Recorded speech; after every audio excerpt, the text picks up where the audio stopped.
સર્વઅવતારી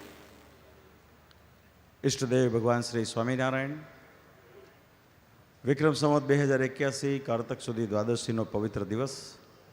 આજના પાવન દિને આથી 200 વર્ષ પહેલાં અનલકોટી બ્રહ્માંડના ધણી ભગવાન શ્રી હરિએ પોતાના સ્વહસ્તે પધરાવેલા દિવ્ય ઐશ્વર્ય સભર એવા શ્રી લક્ષ્મીનારાયણ દેવ, શ્રી રાધાકૃષ્ણ દેવ, શ્રી હરિકૃષ્ણ મહારાજ, શ્રી ધર્મદેવ, ભક્તિમાતા, વાસુદેવ આદિક સ્વરૂપોના પ્રતિષ્ઠાને જ્યારે 200 વર્ષ પૂરા થયા હોય અને એના અનુલક્ષમાં જ્યારે વડતાલની અંદર ભવ્ય શ્રી લક્ષ્મીનારાયણ દેવ દ્વિશતાબ્દી મહોત્સવનું આયોજન થયું હોય અને એ આયોજનની અંદર ભગવાન શ્રી હરિના દિવ્ય પ્રસાદીના મહાત્મ્યની એક કથા, જેના વક્તા પદે સંપ્રદાયના ખૂબ મૂર્ધન્ય પ્રભાવશાળી વક્તા મહોદય ઉપસ્થિત સ્વામી શ્રી જ્ઞાનજીવનદાસજી સ્વામી તેમજ શ્રીમદ સત્સંગી જીવન કથાના દ્વિતીય વક્તા મહોદય વિદ્વાન સ્વામી શ્રી નિત્ય સ્વરૂપદાસજી સ્વામી અત્યારે આપણને આંતરરાષ્ટ્રીય લેવલે સ્વામિનારાયણ સંપ્રદાયના મતને જેઓ પ્રસ્થાપિત કરી રહ્યા છે, ખૂબ વિદ્વાન છે, આપણા સંપ્રદાયનું ગૌરવ છે એવા શાસ્ત્રી સ્વામી શ્રી માધવપ્રિયદાસજી સ્વામી આપણને ઉપાસનાની બહુ સહેજે સહેજે સમજાય એવી વાતોથી વ્યાખ્યાનમાળા કરશે. ઉપસ્થિત છે શ્રી નીલકંઠ સ્વામીજી, શ્રી સત્સંગ મહાસભાના પ્રમુખ વિદ્વાન શાસ્ત્રી સ્વામી શ્રી નવતમ પ્રકાશદાસજી સ્વામી, આપણા ચેરમેન શ્રી કોઠારી શ્રી, ખાસ તો આજે જૂનાગઢ ટેમ્પલ બોર્ડના ચેરમેન, તમામ એમના ટ્રસ્ટી સભ્યશ્રીઓ, મોટેરા સંતો ઉપસ્થિત છે. ત્યારે આમ તો જ્યારથી મહોત્સવ શરૂ થયો છે ત્યારથી આપણા દક્ષિણ દેશ ગાદીના તમામ ધોલેરા, વડતાલ, જૂનાગઢના ખૂબ મોટી સંખ્યામાં સંતો ઉપસ્થિત રહ્યા હોય ત્યારે ઉપસ્થિત તમામ આદરણીય સૌ સંતો, આજનો પાટોત્સવ આજથી 25-30 વર્ષ પહેલાં જેમણે બહુ શ્રદ્ધાથી નોંધાવ્યો હતો એવા સદગુરુ શ્રી મંજુકેશાનંદ સ્વામીની પરંપરાના સ્વામી શ્રી સોમપ્રકાશ સ્વામી તેમજ સત સ્વરૂપ સ્વામી ભંડારી, પાર્ષદવર્ય શ્રી જસુ ભગત, આમની પ્રેરણાથી આ દ્વિશતાબ્દીના પાટોત્સવનું એમણે લાભ આજથી વર્ષો પહેલાં લીધેલો અને બહુ એક શ્રદ્ધાથી એમની જે કાંઈ પણ મૂડી હતી એ મૂડી વડતાલ મંદિરમાં અનામત કરાવીને આ પાટોત્સવની એમણે લખણી કરાવી હતી. અમે એ વખતે એ વાત બહુ સારી રીતે જાણીએ.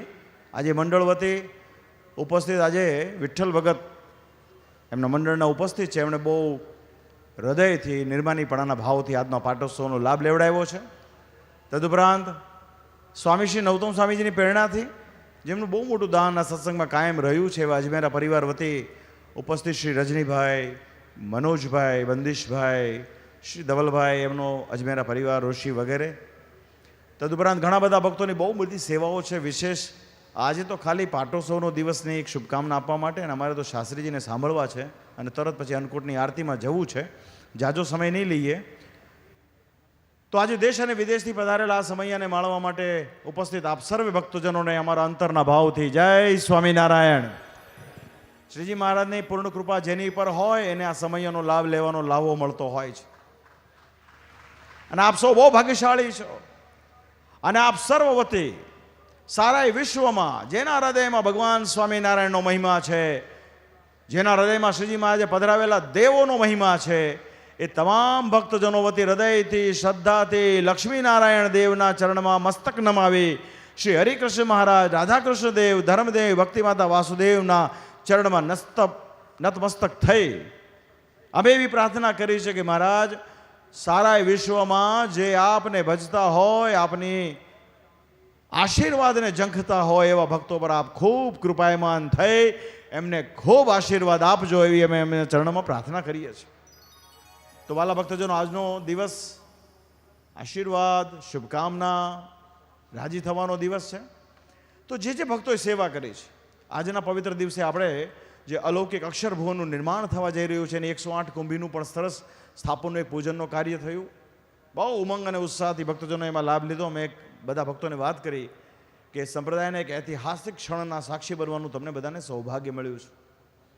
એની સાથોસાથ સંત શ્રી મંજુકેશાનંદ સ્વામી સંત ભુવનના પણ એક ઉદ્ઘાટનનો પ્રસંગ અને એની સાથોસાથ જેમ આપણે 3 દરવાજાથી પ્રવેશ કરીએ છીએ ત્યારે જમણી સાઈડ જેમ બ્રહ્માનંદ પ્રવેશ દ્વાર છે એમ ડાબી સાઈડ શ્રી મુક્તાનંદ પ્રવેશ દ્વાર પણ આજે એનું ઉદ્ઘાટન થયું છે.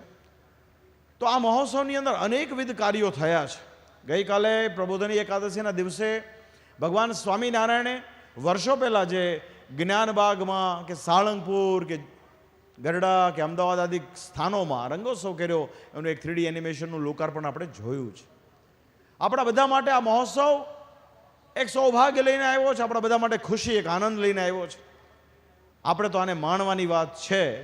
અને જે રીતે આ મંચ ઉપરથી અમને ખુશી એ વાતની છે કે સારાય વિશ્વભરમાંથી, આમ તો સારાય ભારતભરમાંથી જે મહાન આચાર્ય પરંપરાના જે મહાન લોકો આવ્યા અને એમણે જે પ્રમાણે આપણા સંપ્રદાયનો અભ્યાસ કરી ભગવાન સ્વામિનારાયણનો મત જાણી એક સુરે કહ્યું કે શ્રી સ્વામિનારાયણ સંપ્રદાય મૂળ બે દેશ ગાદી, કહેતા મૂળ શ્રી સ્વામિનારાયણ સંપ્રદાય જ એ સનાતન હિન્દુ ધર્મની મુખ્ય ધારા છે. આપણા બધા માટે આ ગૌરવની વાતો છે. ઘણા બધા ઉતાર અને ચઢાવમાંથી જ્યારે આપણે પસાર થયા હોઈએ ત્યારે આ બધી બાબતો આપણા માટે બહુ મુખ્ય છે. આજે તો શ્રી કિશનભાઈ દેવાણી પણ સિયરા લિયોનના એમ્બેસેડરને લઈને આવ્યા છે. દેશ અને વિદેશથી મહાનુભાવો આવ્યા છે. મેં એમને વાત કરી, સ્વાભાવિક છે કે પોતે અમુક બાબત ના સમજી શકે. મેં તો સર હાવ યુ ફીલિંગ? મને કે ગ્રેટ, એ આ ભૂમિનો પ્રતાપ છે. તો અંતમાં વાલા ભક્તજનો, શ્રીજી મહારાજે આ સ્થાનમાં રહી ભવ્યથી ભવ્ય રંગોત્સવ કર્યા છે, અન્નકૂટ ઉત્સવ કર્યા છે. 12 એકાદશીઓ મહારાજે કરી છે, 24 એકાદશીઓ આ સ્થાનમાં રહીને કરી છે. શ્રીજી મહારાજના સ્થાન બહુ પ્રિય. એટલે એવું લખાણું કે સૂતા બેસતા સર્વે કાળ વહાલો સંભાળે છે વડતાલ, જેમ ઘરને સંભાળે પ્રવાસી એમ વડતાલને અવિનાશી. એ વડતાલ નામનો અખૂટ મહિમા છે. અહીંયા મહારાજે વડતાલનું જે 18મું વચનામૃત છે, સંપ્રદાયનું ફંડામેન્ટલ વચનામૃત છે. તમામ સત્સંગી માત્ર વડતાલના 18મા વચનામૃતનું અવશ્ય અધ્યયન કરવું જોઈએ. શ્રીજી મહારાજ કે અમારા આશ્રિતો અવશ્યપણે 5 બાબતો જાણવી. કેમ જે કોઈ જો એને પ્રશ્ન કરે અને એનાથી ઉત્તર ન થાય તો એને શંકા થાય. તો એક તો આપણો ઉદ્ધવ સંપ્રદાયની રીત, આપણી ગુરુ પરંપરા, આપણા આરાધ્ય ઇષ્ટદેવ શ્રી કૃષ્ણ ભગવાનના ચરિત્રને વિશે જાણવું, અમારા સત્સંગી માત્રના ધર્મ નિયમ અને અમારા 8 પ્રમાણભૂત જે સતશાસ્ત્રો છે. ગઈકાલે રાજ્યપાલશ્રીએ યાજ્ઞવલ્ક ઋષિની સ્મૃતિની જે વાત કરી, તો એ 8 સતશાસ્ત્રોની અંદર વેદ હોય, વ્યાસસૂત્ર હોય, શ્રીમદ ભાગવત હોય, શ્રીમદ ભગવદ્ ગીતા હોય, તદુપરાંત યાજ્ઞવલ્ક ઋષિની સ્મૃતિ હોય, વિદુરની નીતિ હોય કે સ્કંદ પુરાણને વિશે રહેલું આપણું વાસુદેવ મહાત્મા હોય કે મહાભારતને વિશે રહેલું વિષ્ણુ સહસ્ત્ર નામ, આ બધી બહુ ફંડામેન્ટલ પ્રમાણિક બાબતો છે. શ્રીજી મહારાજ કે સ્થાનક સેવકના કાર્યના ભેદેથી ભગવાનનું બહુપણું હોય છે, પણ એમાં અમારા ભક્તજનોએ ક્યારેય ભેદ કરવો નહીં, ક્યારેય ધામ અને ધામી, અવતાર ને અવતારીનો ભેદ કરવો નહીં. કારણ કે જીવને બહુ કાંઈ જાજી ખબર હોતી નથી, પણ છતાં જીવ ડાપણ કર્યા વગર રહેતો નથી. એક નિશ્ચયનું વચનામૃત છે 12મા નંબરનું વડતાલનું.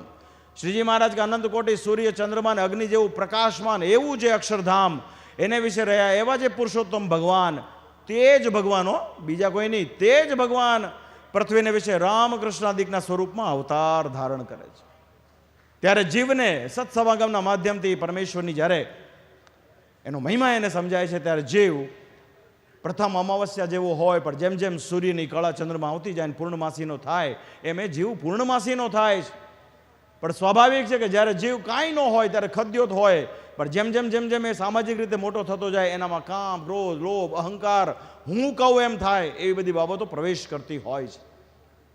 ત્યારે શ્રીજી મહારાજ કે અસત દેશ અસત કાળના યોગે કરીને કદાચ એનાથી કંઈક આડુંવડું વર્તાઈ ગયું હોય તો એનો બહુ ભાર નહીં, પણ પરમેશ્વરના ચરિત્રમાં જો એને સંદેહ કર્યો તો એ પાછો પૂર્ણમાસીનો ચંદ્ર જેવો હતો ને તો પાછો અમાવસ્યા જેવો થઈ.